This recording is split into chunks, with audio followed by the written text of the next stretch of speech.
My name is Jessica Parker, and I've spent 36 years in a family where divorce is treated like a moral failure and single motherhood is considered a tragedy. The Parker family is old-fashioned in every sense. Traditional values, conservative politics, and deeply held beliefs about how life should be lived. My parents, Richard and Margaret Parker, celebrated their 42nd wedding anniversary last year. My Aunt Carol and Uncle Dan have been married 38 years. My older cousin Jennifer married her high school sweetheart. My younger cousin Mark married at 23. Marriage was sacred in the Parker family. Divorce was unthinkable. Until I did the unthinkable. I married at 25 to a man named Brian Foster. We met in college, dated for 3 years, and married in a ceremony my family called perfect. Brian was charming, ambitious, and came from a good family.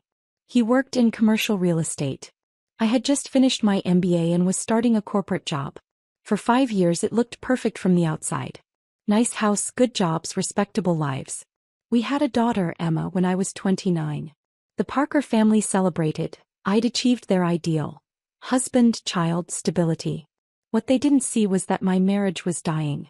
Brian was controlling, dismissive of my career ambitions and increasingly resentful of my success. When I mentioned wanting to pursue an entrepreneurial opportunity, he laughed. "You're a mother now, Jess. This fantasy about starting a business needs to stop. Focus on Emma and supporting my career." When Emma was 3, I filed for divorce. The marriage had become toxic and I refused to model a dysfunctional relationship for my daughter. My family was horrified. "Divorce," Mom said when I told her. "Jessica, you don't just give up on a marriage. You work through problems. You sacrifice. You commit." "I've tried for years, Mom. This isn't working." "What about Emma? You're destroying that little girl's family. I'm showing her that you don't have to stay in something unhealthy." The family judgment was swift and severe. I became the cautionary tale. The daughter who'd thrown away a good marriage, who'd chosen selfishness over commitment, who'd broken up her family. At the divorce hearing, Brian fought viciously for everything. But I fought harder. I got primary custody of Emma, kept the house, and walked away with enough assets to start over. What my family didn't know, what Brian and his lawyers also didn't know, was that during the last 2 years of my marriage, while working full-time at a marketing firm, I'd been building something in my garage. During my marriage's final years, I needed an escape. Something that was mine. Something Brian couldn't control or dismiss. I started developing software. I'd always been technical.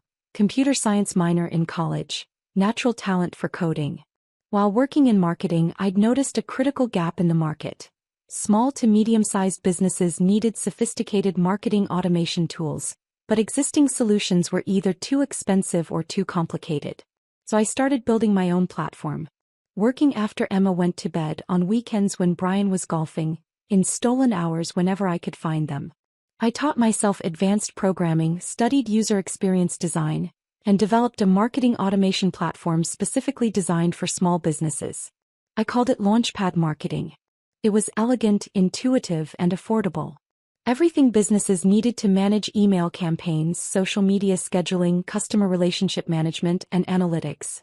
All in one platform for $99 a month instead of the $500 plus that enterprise solutions charged. I launched Launchpad 3 months before I filed for divorce. I had 17 paying customers when I left Brian. The revenue was $1,683 a month, barely covering my server cost. But it was mine. After the divorce, while my family pitted me and Brian told people I'd destroyed our family, I poured everything into building Launchpad. I worked my marketing job during the day, took care of Emma in the evenings, and coded until 2 a.m. every night. The platform started growing. Month 1 after divorce, 37 customers. Month 3, 84. Month 6, 212. By year 2, I had 1,500 customers and $148,500 in monthly recurring revenue. I quit my corporate job and went full-time on Launchpad, hiring my first employee, a developer who'd been contributing to the platform in his spare time. By year 3, we had 4,700 customers, 6 employees, and $467,000 in monthly recurring revenue. I was no longer building a side project. I was running a real company. But I still lived in my modest post-divorce house. Still drove my practical Honda SUV. Still showed up to occasional family gatherings in jeans and looking tired because I was working 100-hour weeks while solo parenting a young daughter. My family's narrative calcified. Jessica had thrown away a good marriage, was struggling as a single mom, and was stubbornly refusing to admit her mistake. "You could still fix this," Mom said at one family dinner. "Brian might take you back if you apologized." "I'm not apologizing for leaving a bad marriage, Mom. You're just too proud to admit you made a mistake. And now you're raising Emma alone, working constantly, looking exhausted. This is what your choice brought you." I stopped arguing. Let them believe what they wanted. I was too busy building a company to manage their perceptions. What they didn't see was that Launchpad was exploding. Year 4 brought us to 12,000 customers and $1.2 million in monthly recurring revenue. Year 5 hit 23,000 customers and $2.3 million monthly. We employed 47 people. I'd moved from my garage to actual office space, a modern building with my company logo on the glass doors. My personal wealth was growing substantially. As sole founder and owner, I own 100% of Launchpad Marketing. The company's valuation, based on our revenue and growth trajectory, was approximately $180 million. I was paying myself a salary of $220,000 annually, but my net worth on paper was in the tens of millions. I was successful beyond anything my family could comprehend. But I still showed up to family events looking like a tired divorced mom because I prioritized my daughter and my work over impressing relatives who'd already judged me. The breaking point came 6 weeks before the annual Parker family reunion. The family group chat lit up on a Tuesday evening while I was helping Emma with her homework. "Mom, important announcement. The Parker family reunion is Sunday, June 18th at Riverside Park. Same pavilion as always. Potluck lunch at noon. Aunt Carol, can't wait to see everyone. Cousin Jennifer will bring the kids. They're so excited. Cousin Mark, bringing my famous ribs." I started mentally planning what to bring, then noticed Mom was still typing. "Mom, we need to discuss something as a family before finalizing the guest list." My phone rang immediately. "Mom, of course. Jessica, we need to talk about the reunion." "Okay. Your Aunt Carol and I have been discussing this and we think it might be better if you skip this year." I stopped helping Emma with her math problem. "You're uninviting me from the family reunion?" "Not uninviting exactly. Just suggesting that maybe you'd be more comfortable sitting this one out." "Why would I be more comfortable?" Mom sighed heavily. "Jessica, you know why. Your divorce is still fresh in everyone's minds. The family is trying to maintain certain standards, certain values. Having you there, divorced, single, raising Emma alone, it sends the wrong message." "The wrong message about what?" "About our family. About what we stand for. Marriage, commitment, family stability. Your cousin Jennifer's in-laws are coming this year. The Hendersons, lovely family, very traditional. They've already expressed some concerns about family dynamics after hearing about your situation." "My situation being that I'm divorced." "Yes. And it's embarrassing, Jessica. I'm sorry to be blunt, but it is. We spent years celebrating your marriage and now we have to explain that it failed. That you gave up." "I didn't give up. I left a bad marriage." "That's your perspective. But to everyone else, you destroyed a family. You took Emma away from her father. You chose your pride over your commitments." Aunt Carol's voice came through in the background. Mom had me on speaker. "Jessica, honey, you have to understand. The family reunion is about showing unity, celebrating our family's values. Having you there, looking tired, single, struggling, it contradicts everything we're trying to represent." "I'm not struggling." "Of course you are," Mom replied. "You're a single mother working constantly trying to make ends meet. That's the definition of struggling. And it's sad, Jessica. Everyone will feel sorry for you and that will bring down the whole event. So you're uninviting me because my divorce is embarrassing to you. We're suggesting you skip this year to save face. For everyone. You, us, the whole family. Emma can still come, she's always welcome. Maybe Brian's mother can bring her. But you sitting there alone, divorced, no husband, no prospects. It's just too uncomfortable." I looked at Emma, bent over her math homework, completely unaware that her mother was being excluded from a family event for being divorced. "I need to go," I said calmly. "Emma needs help with homework. So you understand? You'll sit this one out." "I understand perfectly, Mom." "Oh good. I knew you'd be reasonable. We'll do something together afterward, just us. Maybe lunch. After I hung up, Emma looked up. Who was that? Grandma. Planning the family reunion. Are we going? We'll see, sweetie. Finish problem 7. I walked to my home office and opened my laptop. In my inbox was an email I'd received yesterday from the Wall Street Journal. Subject: Profile Request Launchpad Marketing. Miss Parker, the Wall Street Journal is doing a feature on bootstrap technology companies that have achieved remarkable growth without venture capital funding.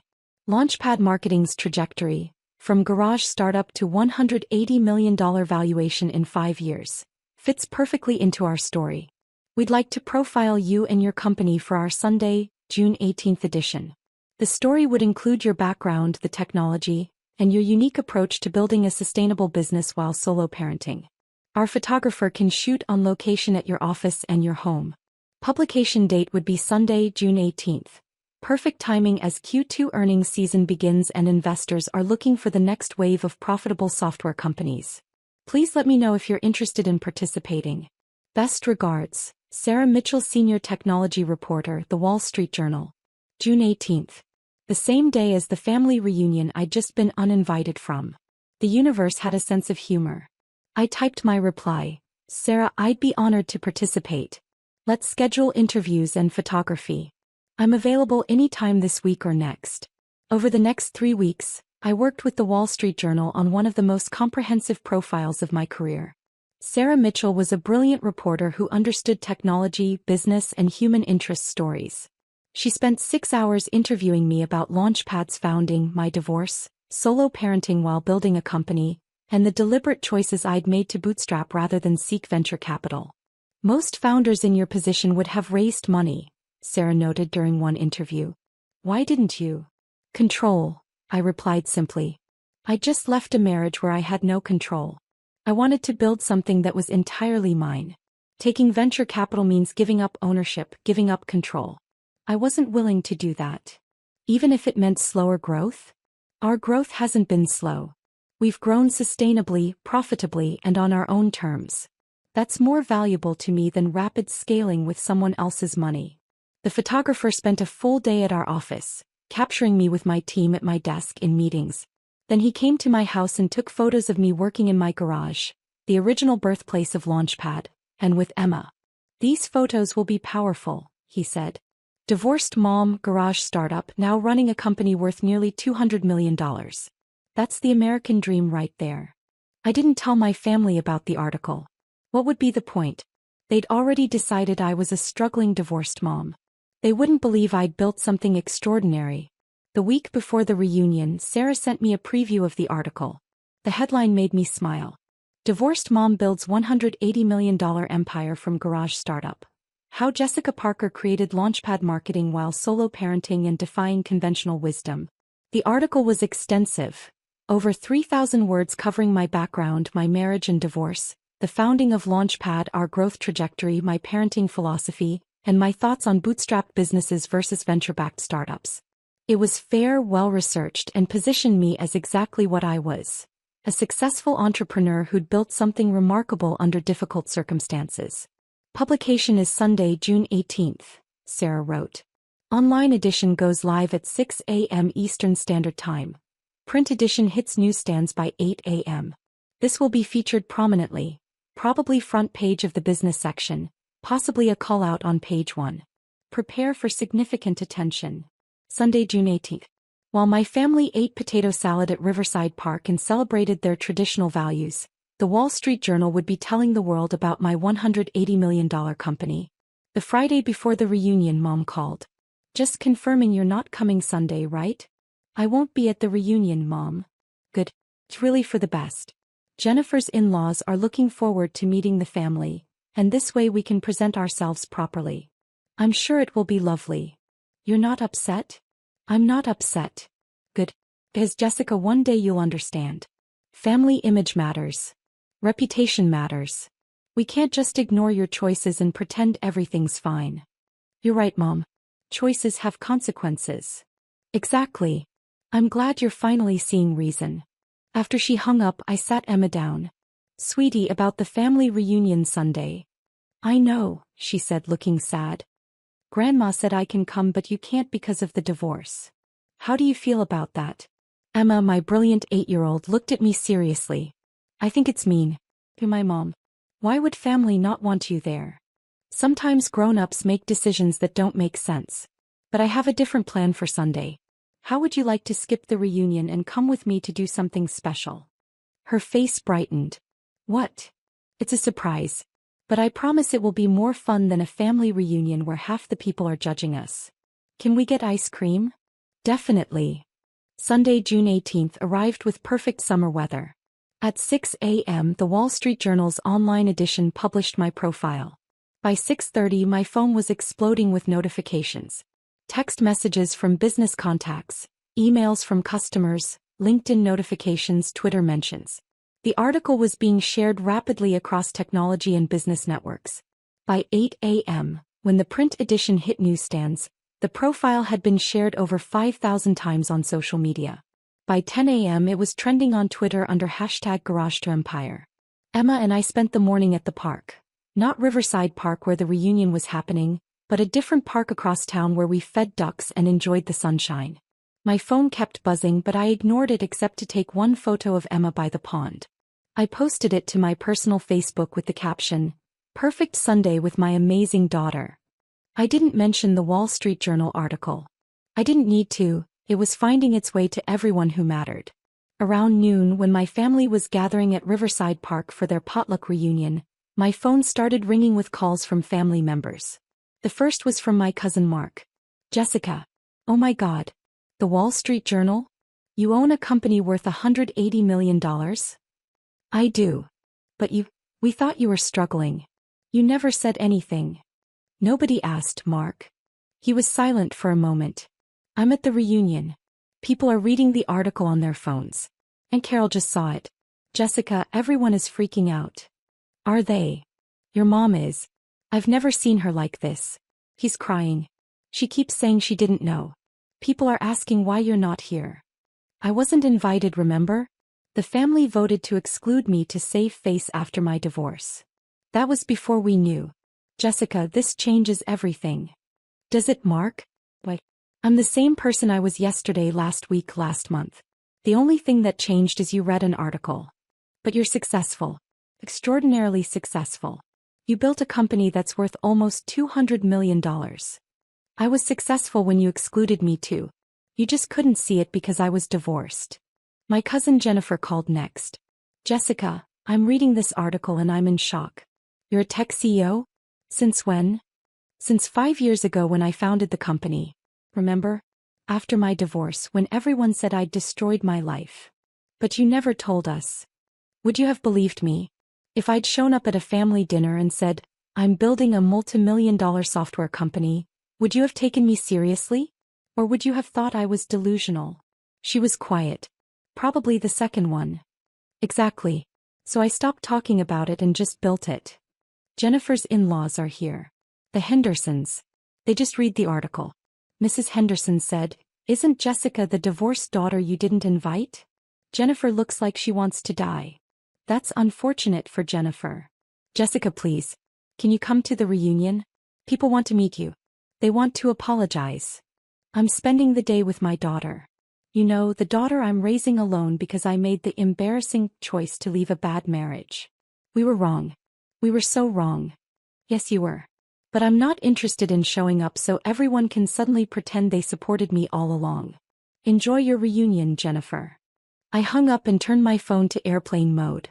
Emma and I got ice cream, her choice, chocolate with sprinkles, and spent the afternoon at a bookstore where I let her pick out whatever books she wanted. Around 4 p.m. I turned my phone back on.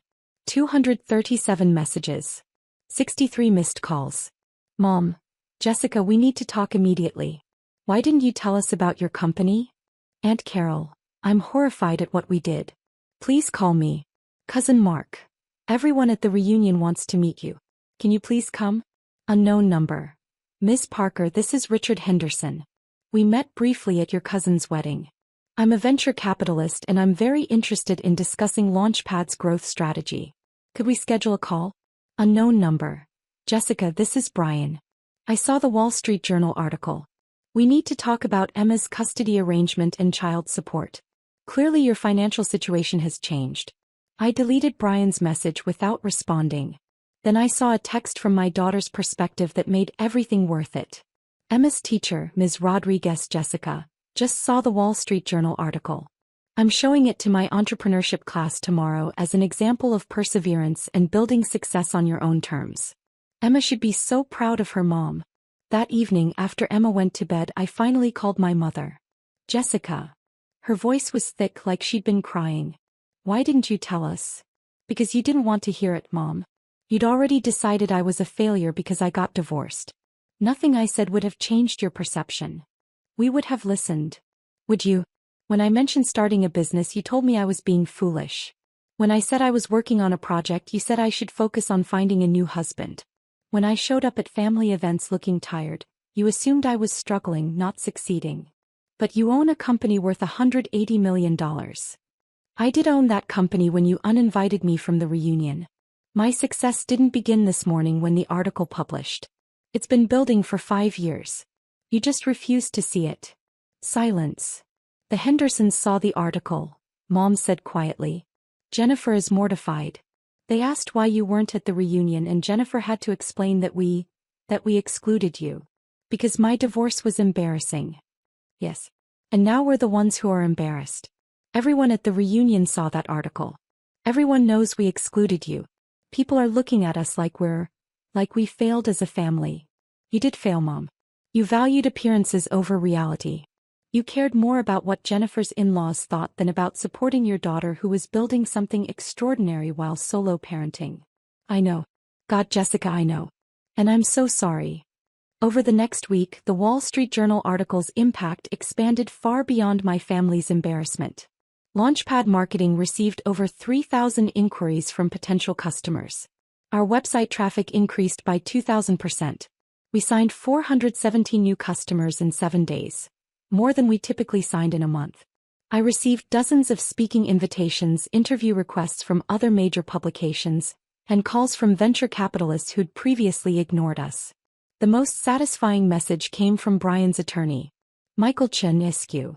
Ms. Parker, regarding Brian Foster's request to renegotiate custody and support arrangements. After reviewing your financial situation and the favorable custody arrangement you already have, Mr. Foster has decided to withdraw his request. He acknowledges your current arrangements are appropriate. Translation. Brian's lawyer told him that trying to go after more money from me would make him look terrible publicly and he'd likely lose.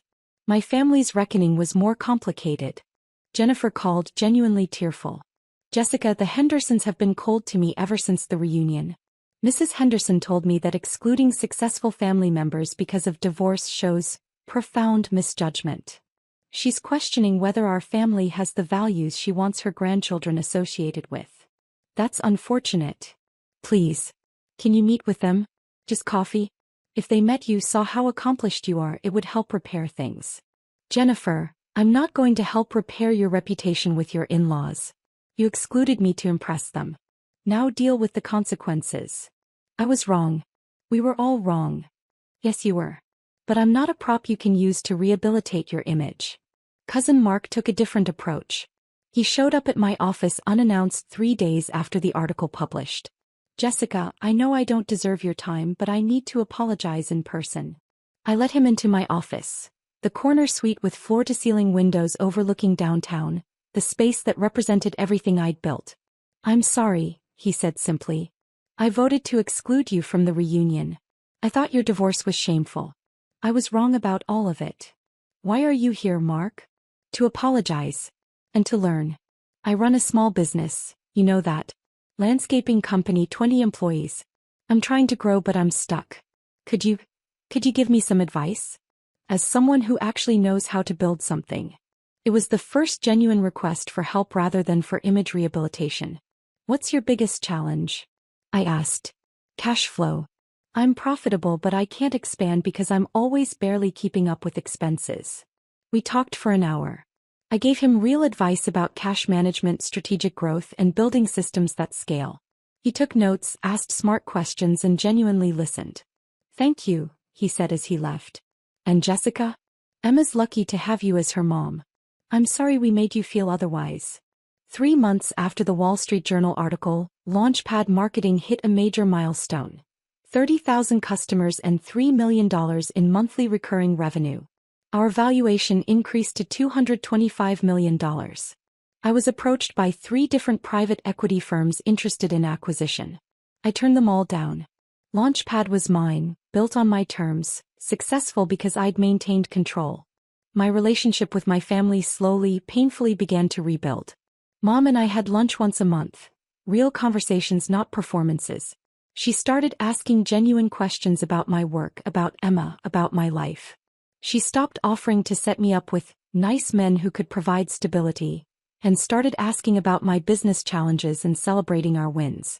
I've been thinking a lot about what I said to you, Mom told me at one lunch. About needing to save face.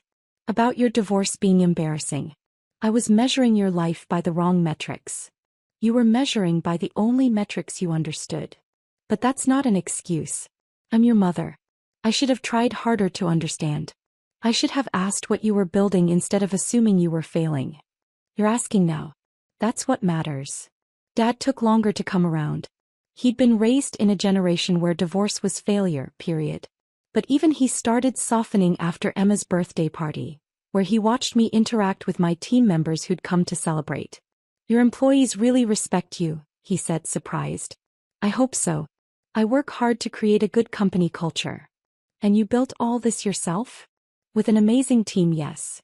He nodded slowly. I'm sorry, Jessica. For judging you. For not seeing what you were accomplishing.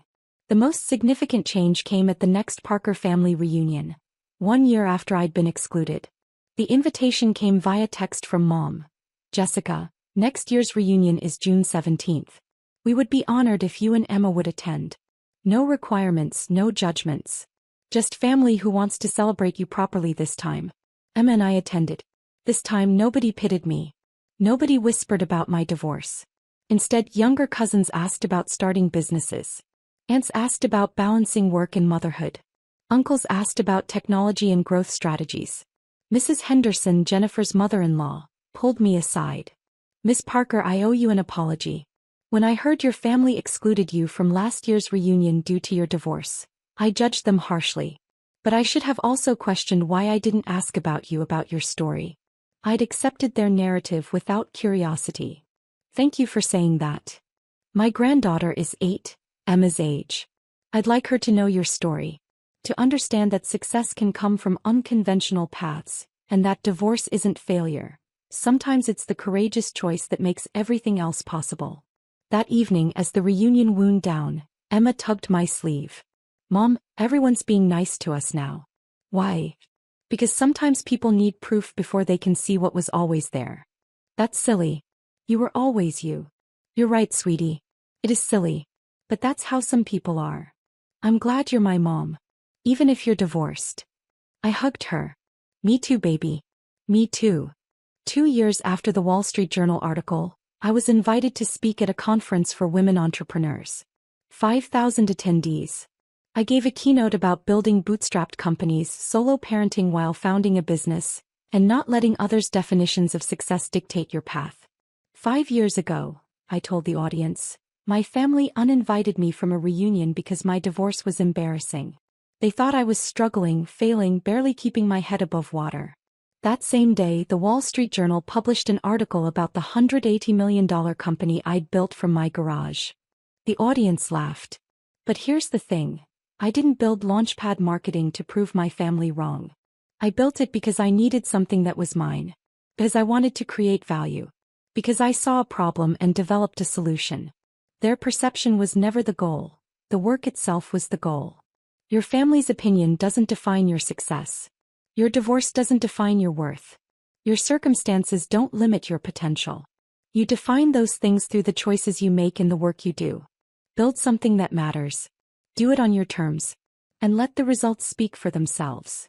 The audience gave me a standing ovation. After my talk, dozens of women approached with their own stories of being underestimated, dismissed, or excluded. That evening, I received a text from Mom. Mom, watched your keynote online. I cried through the whole thing.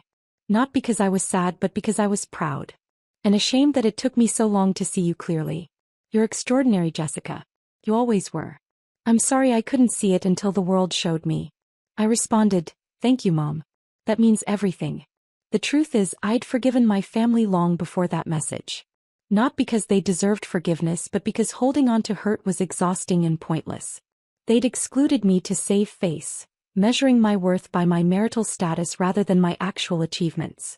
They'd been wrong, painfully and publicly wrong. But in being wrong, they'd given me something valuable. The freedom to build without their judgment, to succeed without their expectations, to define success on my own terms. That family reunion I'd been excluded from, that moment when Mom said I was embarrassing and needed to stay away, had been a gift. It forced me to stop seeking their validation and focus entirely on the work. And the work had been extraordinary. Launchpad marketing. 35,000 customers. $3.4 million monthly recurring revenue. 257 employees. $270 million valuation. Built from a garage while solo parenting and defying every expectation. That's real success. Everything else is just noise.